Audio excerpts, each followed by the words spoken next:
some great things to think about and being brave, and we've got a politician in the room, so encourage you to take advantage of that while he's here.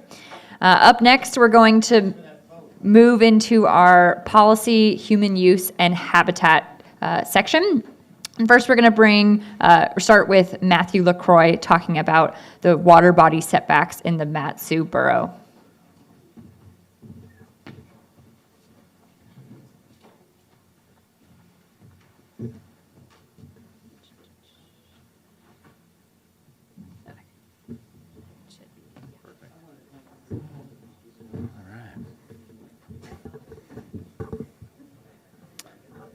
Okay, so here's an opportunity to tell your story and have your voice be heard.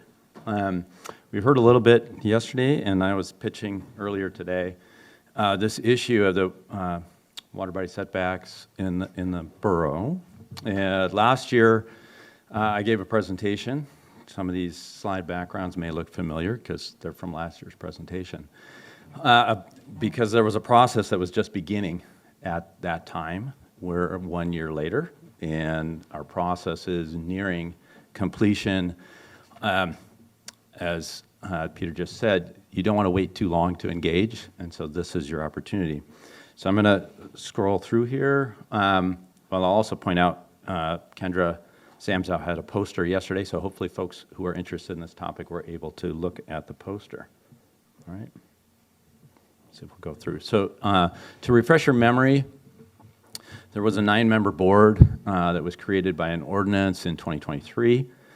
The original ordinance gave the charge to the board to evaluate and recommend potential changes to MSB code. The original time frame for that was to be September of this year. That was extended by an ordinance, in part explicitly to provide an opportunity for the public to weigh in on the draft recommendations. So that's where we are right now. And the theme, I guess, of this presentation is to encourage folks to look at the draft documents, to review them, and to potentially provide comments. They are available on the webpage here. You can submit comments directly through the webpage. So again, we'll just refresh your memories about the advisory board. So there's a draft resolution, which is recommendations to the assembly, and then there's draft ordinance language, which is actually the proposed changes to the current code. The resolution's a lot easier to read. The ordinance language is in ordinance language, so it's a little bit more complicated, but I would encourage folks to read it just the same. So the document is available at, oh yes, the same website. Go on out there and review it. The comment period opened last week. Comments may be submitted until January 13th. Don't put it off till the 12th because you're not going to be able to review the document and draft some comments, overnight between the 12th and the 13th. So there's a lot of folks that maybe not in this room, but I think throughout the borough that said, well, this issue is of interest to me, but I'm going to let the board members kind of hash things out. I'm going to wait till there's something to review, and then I might review it, and then I might decide to comment on it or provide some input. So consider this to be your wake-up call, right? It's time now to pay attention to what's going on. Again, to refresh, what is the issue? Well, the issue is that a lot of development takes place proximal to water bodies without direct regulation on the part of the borough. And so, as Alex indicated during our panel, sometimes the borough finds out about things when the neighbors call or whether there's a problem, and they say, oh my gosh, your house is 45 feet from the water's edge. That's kind of a problem. You're not supposed to do that, right? But, and so we know there are issues associated with structures, impervious surfaces, lots of other issues that are close to the water's edge. They can cause all kinds of problems. That's not what this presentation is about, but I think you're probably familiar with that. And the problem is once you've built a 3,000 square foot house, 45 feet from the water, it's difficult to pick it up and move. right? And sometimes that does happen, but normally at the end of a multi-year legal effort. Not something that the borough wants to engage in on a daily basis, right?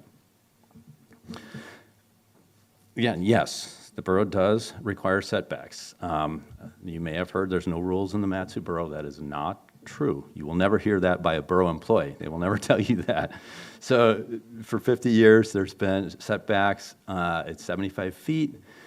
For a short while, it was reduced to 45 feet. There was a public outcry. It was moved back to 75 feet. However, since 1987, that setback applies only to habitable structures and garages. So commercial buildings, industrial buildings, parking lots, a lot of other structures are not, the setback doesn't apply to them.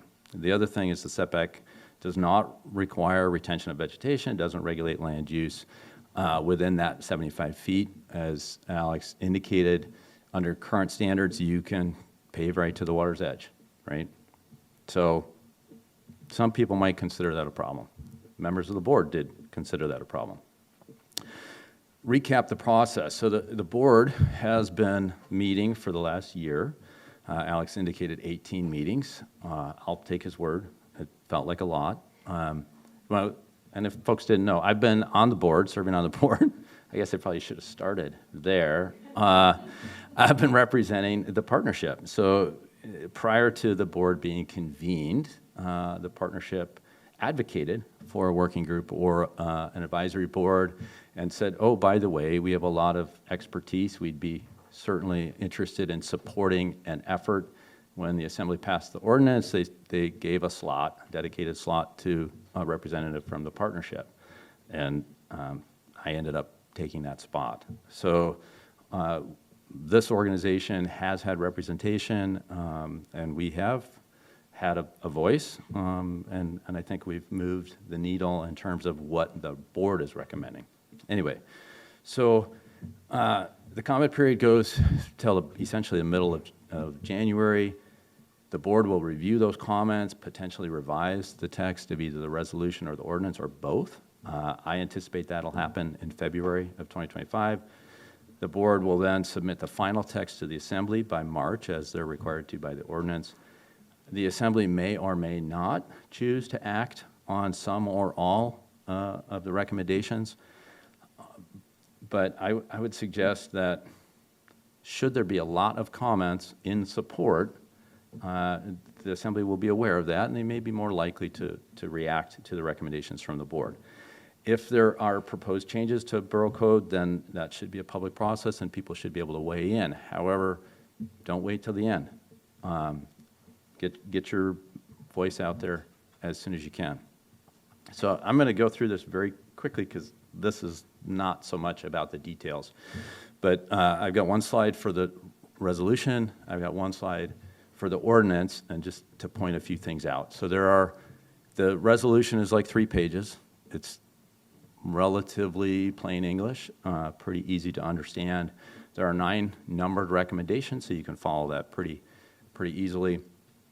Just to hit some highlights, the board is recommending that the 75-foot setback be retained for residential structures and that it be extended to commercial structures and industrial structures as well, the way it was prior to 1987. The board is also recommending that there be a requirement to obtain a land use permit for ground disturbing activities within the 75-foot setback so that the borough is more aware and has a regulatory hook on more activities, more development within that area. There are new proposed standards for certain activities within 100 feet of a water body. 2 examples would be a new requirement for secondary containment for hazardous liquids, and then a limit on vegetation clearing and impervious surfaces. A new requirement being proposed for stormwater analysis if you have, for example, an existing non-compliant structure that's closer than 75 feet, between 45 and 75, or if you're seeking approval to construct a building within that area, such as you're applying for a variance. So that would be totally new, but it would be something that I think helps with stormwater. And then there's 2 recommendations that are down here on the bottom One, for the borough to put additional resources towards enforcement of the existing requirements, but then any new ones. And then to recommend that the borough consider establishing this habitat protection tax credit that Alex also mentioned this morning. The asterisk on these bullet points just is to note that there's no proposed ordinance language that are specific to these two recommendations. So, don't go looking for it in the code because you're not gonna find it. These are future work where the borough staff probably would address this, or the assembly potentially could address it directly. So this slide talks about the recommendations that are in terms of language in the code. And so it's just a listing of where things are changed. So there's proposed new definitions, both in 1755. 1755 is the setback ordinance, and 17125. 17125 is the definitions for all of Title 17. So there would be new definitions in both of those places. New language on purpose and intent, and why are we requiring a setback? That's in 1755-05. Highlighted here, there's an entire new section at 1755-016, water body setbacks for pollution sources. There's meat here. This is why it's highlighted, right? These would be new requirements. These would be things that potentially would be controversial, that you might want to weigh in on, whether you like them, whether you don't like them, whether they're protective, not protective enough. So I would encourage you to look at this place.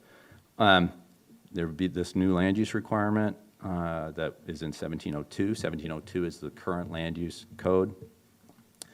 New section at 1702-035, which is in the land use requirement section, standards for development within 75 feet of a water body. This relates to the new land use requirement, the stormwater analysis requirement, so also meet here. As was mentioned, I think, new limits on variances, that's in 1765, and then new text on legal non-conforming structures in 1780, right?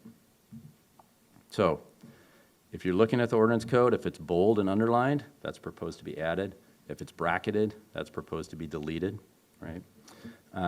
Associated with her poster, Kendra has a few printed copies of the review document. She may have a few left. If you like one, talk to her. Outreach materials are being prepared, both by the borough and, not to put anybody on the spot, but Susitna River Coalition is doing that as well. The partnership has hosted discussion meetings for the last couple of months, and we have talked about hosting an additional Q&A meeting. So if there's interest, please let Jessica or I know, and we'll potentially schedule those. So the last point here, if you are going to submit comments, and I encourage you to do that, please be as specific as possible. Identify what you like, what you don't like, and any specific changes you would want. And I just encourage you to take this opportunity to tell your story, why it's important to you. Thank you.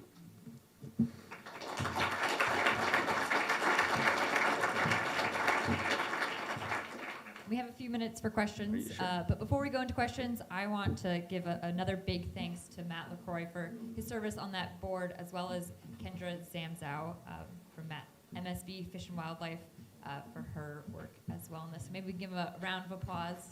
Hey, We've got a few minutes for questions if anyone has any.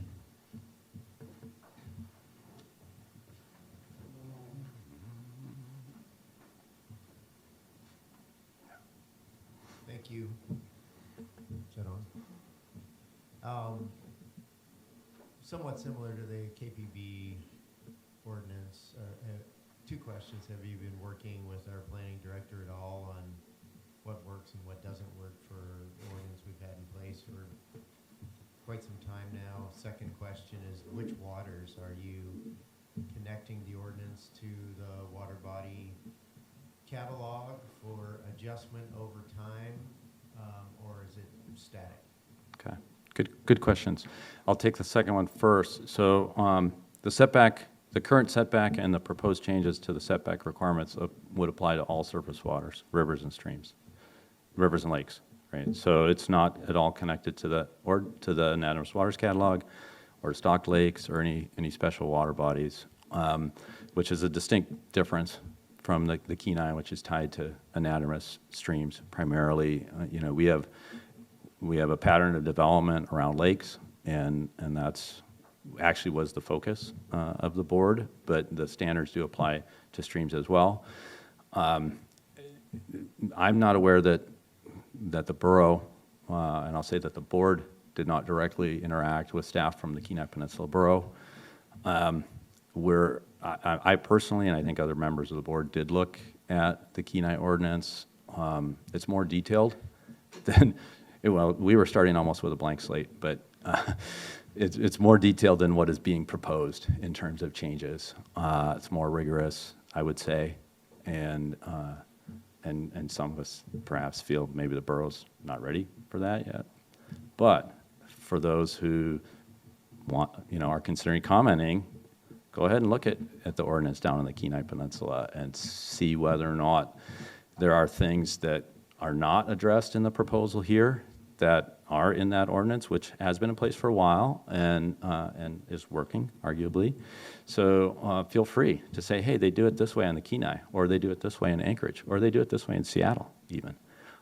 Although, when you say they do it that way in Seattle, sorry. Okay, answer your questions? Yeah. Any other questions? Boy, you're going to make me walk all the way back. Yeah. I just had a quick comment as an assembly member. When you were making comments, be sure to mention what area of the borough that you live in, because each assembly member represents a different district, and I guarantee you we all pay attention to if you're in the Palmer area or Big Lake area or Willow. So that's a just tip when you're making comments to be effective. Good point. Great point. Any other questions? Yeah, I just had a general question about the way the ordinance is written. So when it has obviously these distant setbacks, is that based on so with streams particularly, where the water body is at the time of construction? And how does that work with historic structures that are now non-compliant, but someone can maybe contend that it was compliant at the time of construction? Right, good question. So yeah, obviously, at least some of the streams move laterally. They migrate. Lakes not so much, but lakes do move ordinary high water. So the setback is from ordinary high water. The proposed changes to the ordinance essentially recommend that if you've got a waterfront parcel and you're doing development, that you have an as-built prepared. So when you're putting that structure in place, so that at a later date, if the river moves or if someone dams up the lake and now it's 10 feet closer to your house, that you don't have a compliance issue, which has not been the standard. It's not been a requirement, right? So there's a lot of structures that are closer than 75 feet that may have been farther when they were constructed, and it's just really difficult to tease that out after the fact. Perfect. Well, we're going to move on to our next presentation.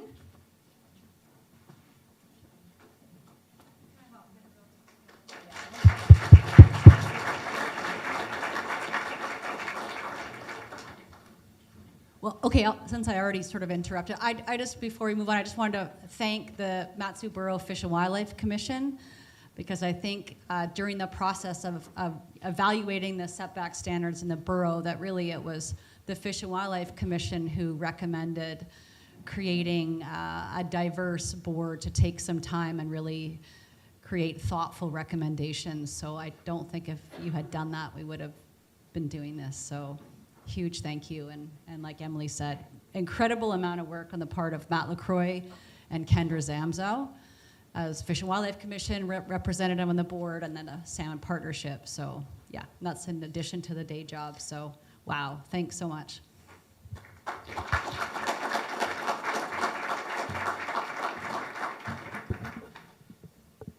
Our next presenter, Eli Wilson from University of Alaska Fairbanks, will be sharing with us the effects of watercraft wakes on shoreline erosion and potential impacts for salmon at Big Lake. I don't know how to do the presentation.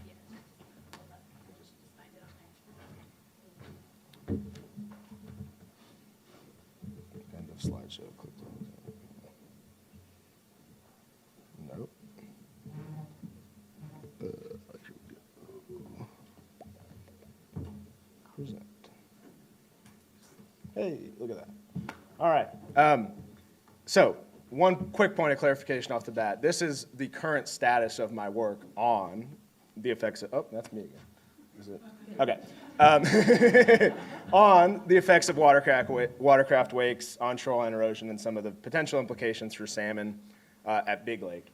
And it's a little tough to make out in this photo, but actually I thought there's something in here that's pretty topical for some of our talks earlier today. Hanging out right down here, adjacent to our lovely spawning fish. That's a nice tire sitting on the bottom. So you see that quite a bit, and I was certainly curious earlier hearing about some of that leaching process from non-wear sources. And I think about remote Alaska and people leaving things laying around. That's another area of concern for me, personally as well.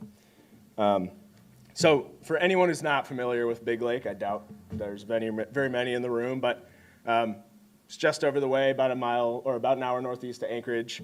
It's extremely popular with recreational watercraft users. So when we think about lakes in Alaska and the landscape photography you see, you think these sort of pristine, undeveloped areas. Big Lake is not that. Big Lake would look at home in the Ozarks or somewhere in the southern United States where people are out tubing, partying on the water, having a good time. And it's also extremely developed along the shoreline. You can kind of see here in the photo, anyone who's been out there, the vast majority of the shoreline is privately held, and people have a lot of structures, compliant and non-compliant with the regulations, along it. But it also has a lot of wildlife, and there's still a huge number of fish in the lake. It's a popular sport fishing spot for folks, both through the ice and open water, trout and char. And it supports, along with its main tributary, Meadow Creek, the Fish Creek personal use fishery, which I think there's probably, again, folks who've probably participated in that here. But for those who haven't, it's by far sort of the most road accessible, affordably accessible option for folks living in this area to go have a personal use fishery instead of needing to drive down to the Kenai, if you have a boat to do some of the access on the Susitna, things like that. And so while it's a great spot for recreation, power sports, whatnot, it's also a really key fisheries resource. And so I think my work here, work here has been motivated by concerns from folks around the lake, as well as in the larger community, about the impacts that some of these other activities may be having on the habitat and the fish that rely on that habitat. And so I've worked pretty closely with the cost share program administered by the Department of Fish and Game, U.S. Fish and Wildlife Service. I've previously been employed by the Department of Fish and Game. They're the ones who put forward this question for someone to go to grad school and study.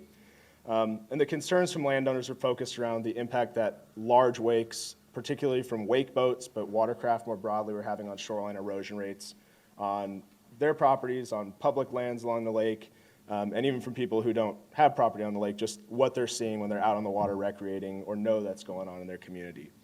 And so we really want to look at what the level of correlation, the level of the strength of relationship essentially between watercraft wake impacts and shoreline erosion rates are at Big Lake.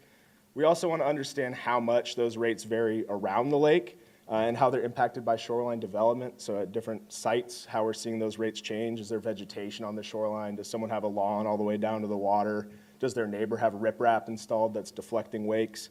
And then we want to also look at which sections of the lakeshore are actively utilized by spawning sockeye. A lot of the sockeye in Big Lake do spawn in Meadow Creek up above the lake, but there's also a fair percentage that spawn in the lake itself. We don't really have a good baseline for what that split was historically. We've come up with a little bit of a better split. The U.S. Fish and Wildlife Service did a study that I'll talk about a little bit later. But we're not really sure how that spawning is potentially being impacted by these human use cases. And so we want to get a better baseline understanding for what's going on currently, and then also maybe look at some avenues for further work in that area. And so in terms of our data collection, the work that I've been doing, particularly this past summer and fall, is collecting erosion rate data, looking at wake and wave activity along the lakeshore, collecting turbidity and substrate composition data, and doing some sockeye spawning surveys. And you can see one of the biggest challenges we face at Big Lake is that private ownership of the shoreline. We're looking to study the shoreline. We need access from landowners largely. We have some public land sites as well, but again, because of the nature of the ownership of the lakeshore, we're sort of limited in the areas we could find sites to study because we're limited by who was willing to work with us, the people we had been in contact with. But you can see, I think we got a fairly good distribution around the lake. For those not familiar, I'm going to use my shadow finger here to point. This area of the lake doesn't have as good of road access. We had some challenges. We had some parcel options over there we couldn't access, and I would have liked to have gotten over there. But other than that, I think we have a fairly good distribution. The red dots here are showing sites where we monitored erosion. Some of those you'll see are in the Fish Creek Channel, which is all the way to the right side of the screen. In terms of the AWC boundary, that's not technically a part of Big Lake, but we had the option. There's some public land, so we got permits and put some monitoring equipment there too. So we talk about measuring erosion rates. This is I call it the sort of skinny stainless steel backbone of the entire study, is these things called a bank pin. We say bank pin, it sounds fancy. It's a metal rod about yay long, driven into the bank until flush. And what looks like a snazzy slide background design here is actually my very basic diagram of how this works. So if you think of our thick blue line parallel to the bottom of the screen as our bank pin, our erosion measuring device, and the solid blue line on the diagonal as the shoreline's position at the time of installation, by coming back at a regular interval and measuring the exposure of that pin over time, we can get an average rate for each of those measurement intervals. So if you were to come back at a point in time and find that the shoreline had fallen at each of those dash lines, for each of those you could get a corresponding erosion rate. And that's really what this whole study is based upon. We're also doing wake and wave gauging because we want to know how many wake impacts we're seeing along the shoreline. We want to see sort of the maximum size. And we want to be able to discern wakes from waves. And to do that, we're using some modeling involving wind data. That's very boring. If you want to hear that, you can hear my thesis defense at some point down the line. We started out with these arrays of 5 sensors. The 2 you can see off to the sides are actually in the back. We were hoping to calculate some wave and wake period data. It's basically how far apart the peaks of the waves are. Again, thesis. However, as the lake dropped, we added a 6th sensor below the lowest one you can see there. And when I look at this, having done the work, my immediate thought is that I guess the immediate point of confusion that I think a lot of folks would have is, well, how are you going to get the shape of a wave from these sort of point calculations? Because these are just water presence sensors. And we really don't. We don't have the exact height measurement on these waves. Wave and wake measurement equipment, generally that's that highly precise, is a little bit bulkier. It's expensive, which is a problem. And a lot of it requires shore power and some kind of computer setup to run. These are sort of self-contained. And the goal with this is to get a more general idea of just how many wakes are hitting the shoreline, and by having these sort of bins, to have an approximate idea of what the size of those wakes are. So do we see any wakes that hit the top sensor? Spoiler, we did not. That's pretty high up. This is not to scale, by the way. The actual sensors are about yay big. And so we're doing some adjustment for fluctuation in lake level as a part of that, so we can know what the relative heights of these sensors are.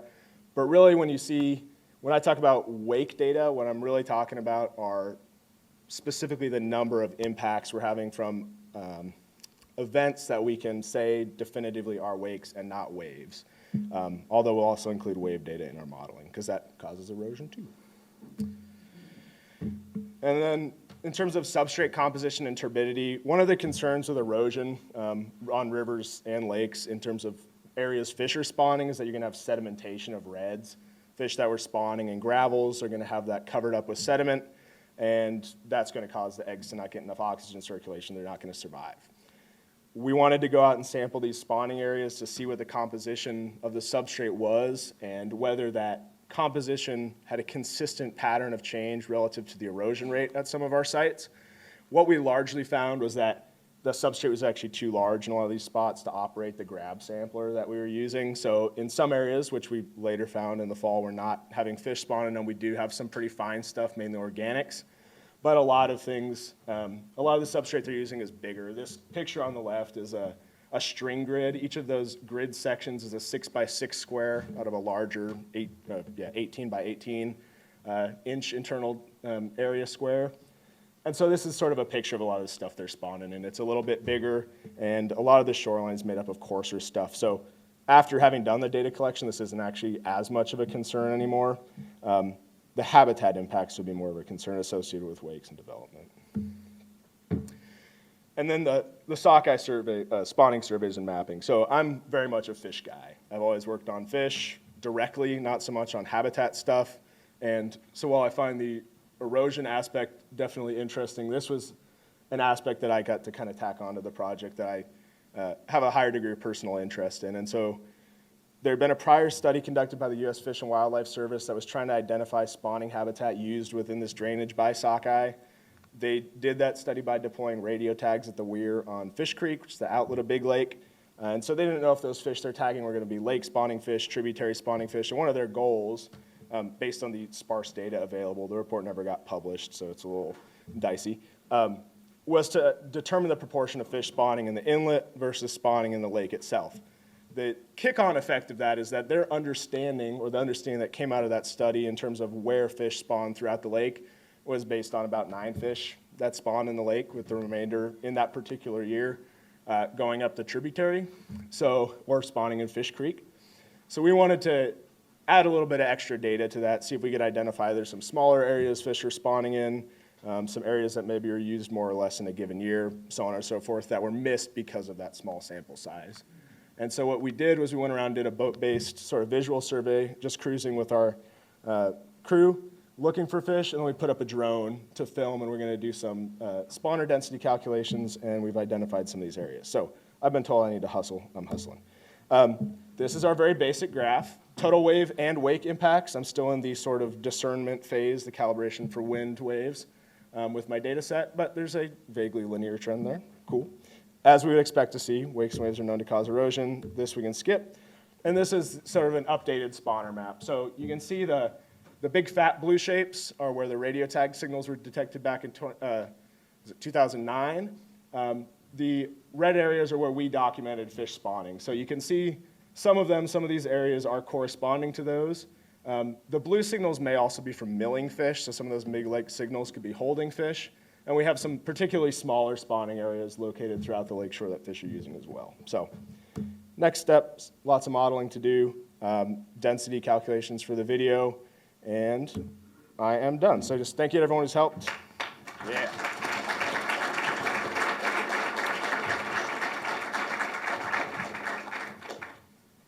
Are we? A few minutes for questions if anyone's got any.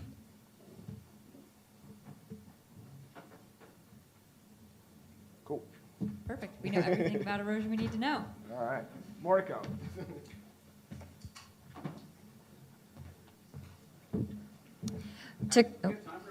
We do.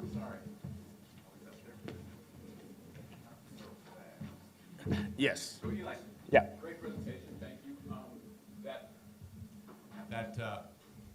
Hello? Yes. That big area, the biggest spawning area with the long coast on the Yep. North Shore. What's, what's special about that area? Why that's so preferred? So I don't have a conclusive answer on that one. We've looked at, the first thing is the substrate they're using is larger, and the gradient along there is right, so it's not too steep.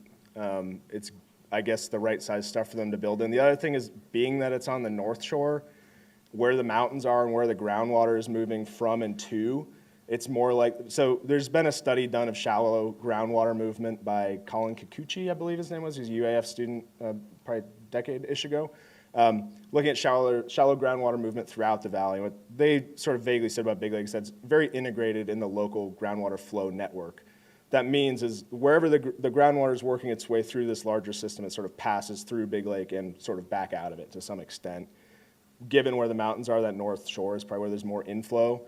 And so in terms of aeration of the eggs, groundwater is a really likely driver. So that would be my guess, is it's a combination of suitable substrate, gradient, and then the flow, potentially. Yeah, one more over there. Yep.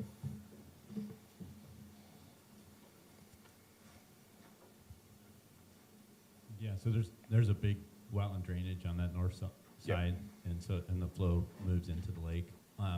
But a question on the policy side, so if you discovered that jet skis, for example, are causing a problem on Big Lake, what's the management approach to address that? That is very much something that would be have to be a community-driven thing. I know that existing in the lake management plan, there's a 150-foot no wake zone along the shorelines, but it's not enforced necessarily. That's sort of self-enforced to an extent by landowners putting out buoys and things and trying to keep people off the shore, but those get used as a slalom course.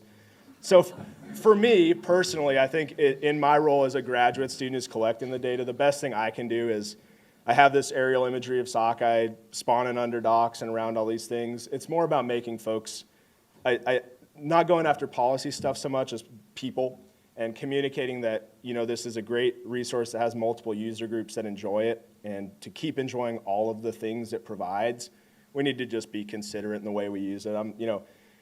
I have gone tubing before. I love it. It's a good time. But if I was aware that there are some sockeye spawning off a specific point, I might make a point of avoiding that because I also like fishing. And that's more so the way that I personally would aim to communicate it and leave the lawmaking to the lawmakers, if you will. Great, thank you.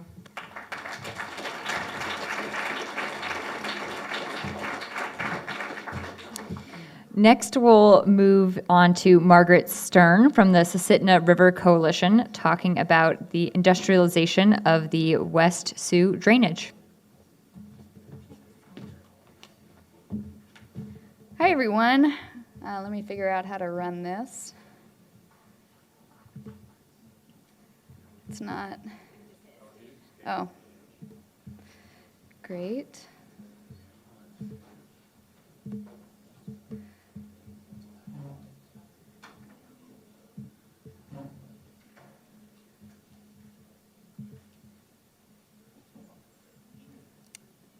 Thanks, y'all. From current side. Just right there? All right, awesome. Thank you guys for being patient with me. Sorry about that. My name is Margaret Stern. I'm the Program and Communications Director for the Susitna River Coalition. It's great to see so many people here today that are passionate about salmon and their habitat. So today I'm going to provide a brief overview of the West Susitna Access Road and the associated development projects that hinge on its development.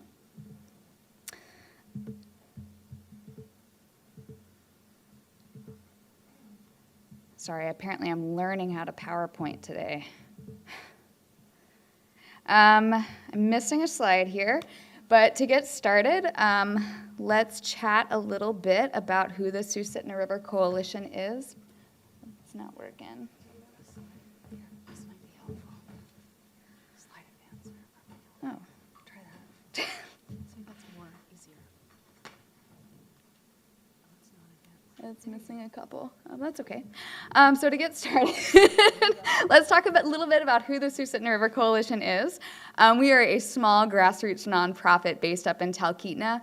We're comprised of 4 staff and a really dedicated, passionate, unpaid board, and we represent over 14,000 individuals and groups across the Susitna drainage and beyond. So we formed in response to the Susitna-Wantana Hydro Project, but we have since expanded our scope to focus on any project that might have the potential to impact fish and wildlife habitat and healthy communities within the watershed. We serve as a watershed watchdog, and we advocate, again, for fish, wildlife, and healthy habitats at the state and borough level. So one of the greatest threats to the Susitna watershed at this time is the West Susitna Access Road, and SRC has been monitoring the project since, still not moving forward. There we go.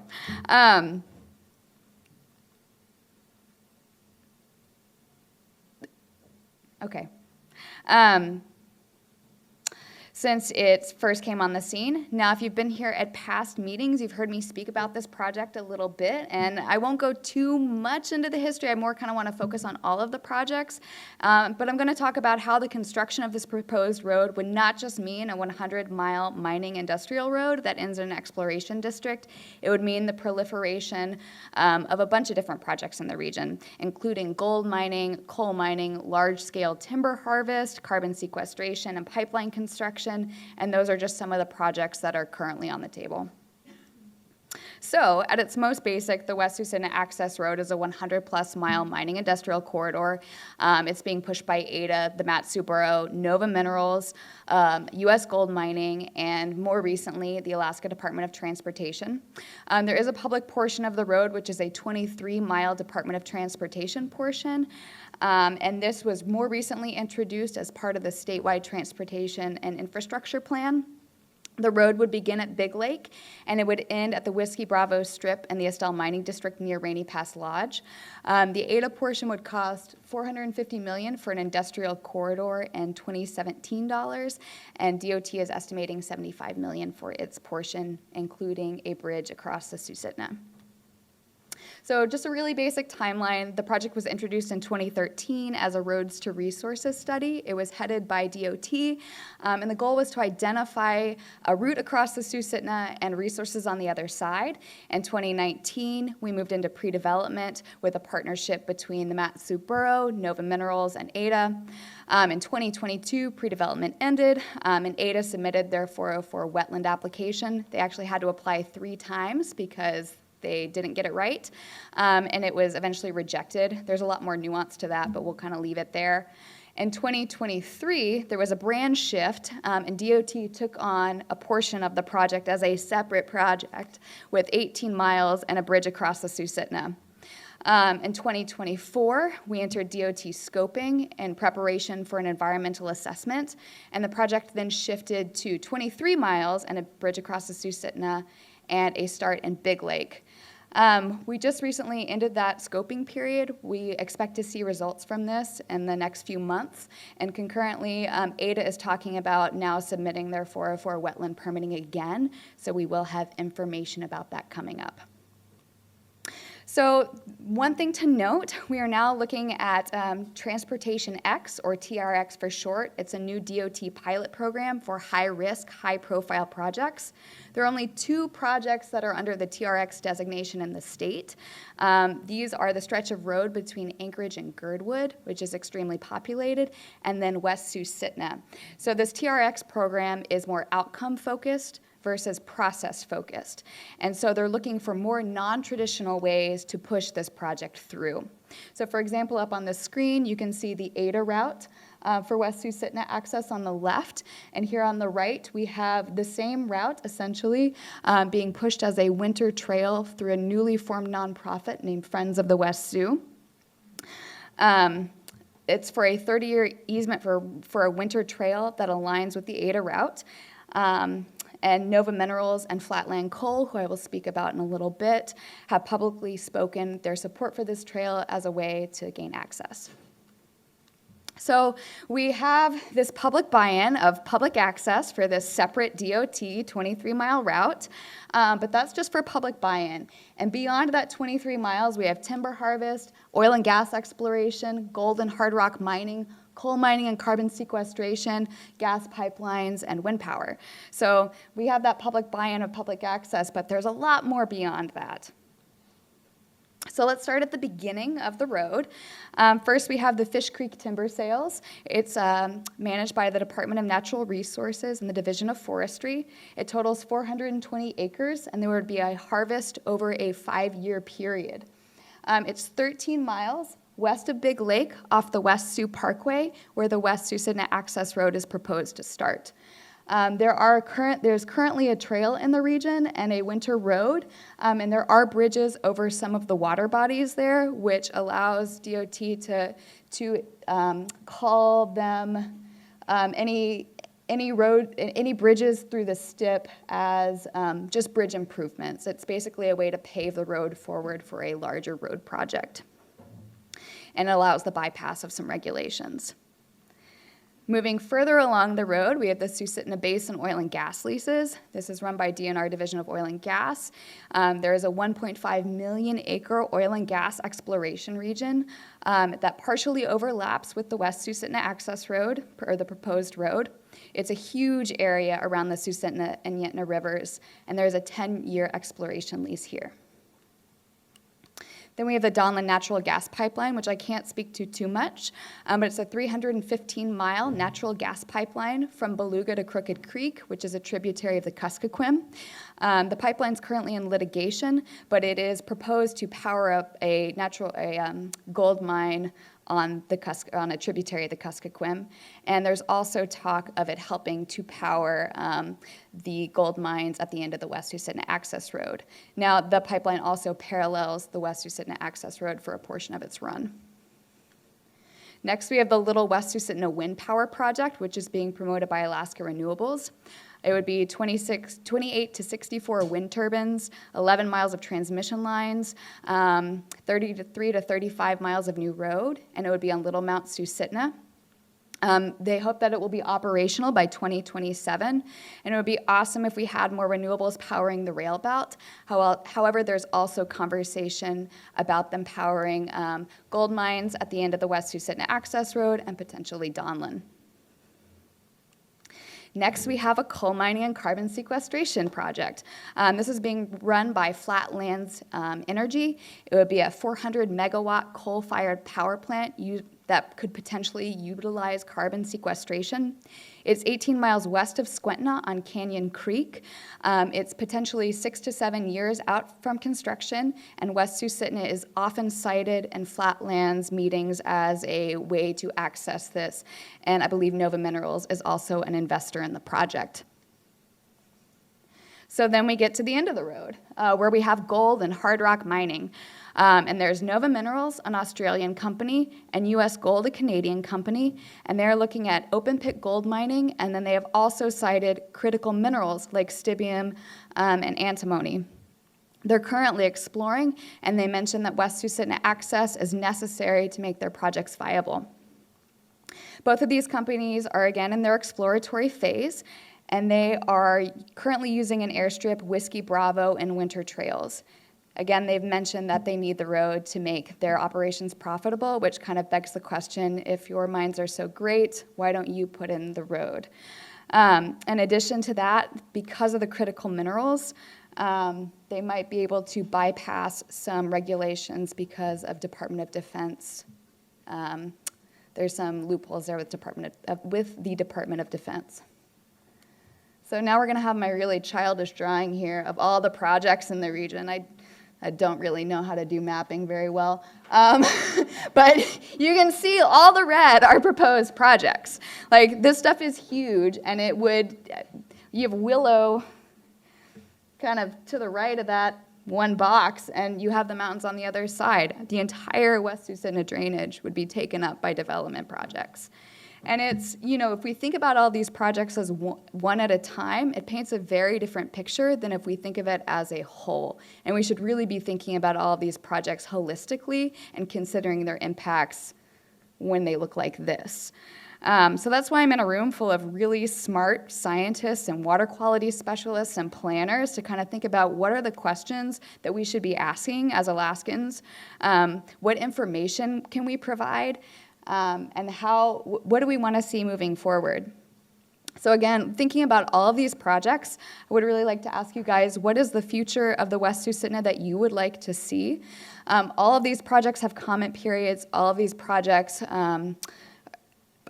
rely on public input, and so please sign up for our newsletter. We send out a lot of information about this stuff, and we'd love for you to get involved and make your voice heard. Thanks for dealing with my initial PowerPoint issues.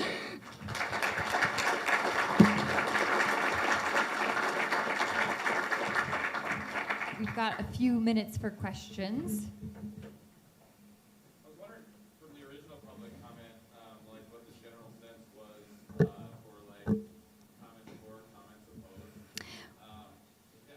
Which public comment? So when the West Sioux access. Yeah, the West Sioux Access Road, it's interesting. The Mat-Su Borough actually conducted outreach on this project itself. And in the Mat-Su Borough's own outreach that they were tasked with doing by ADA, it showed that an overwhelming majority of people were adamantly opposed to the project, regardless of public access or not. And there were a lot of reasons given for that. There was a lot of concern regarding fish and wildlife habitat. And there was also a lot of concern that money should just be spent elsewhere, and why should we have to pay for this? Any other questions? Great. Thank you so much.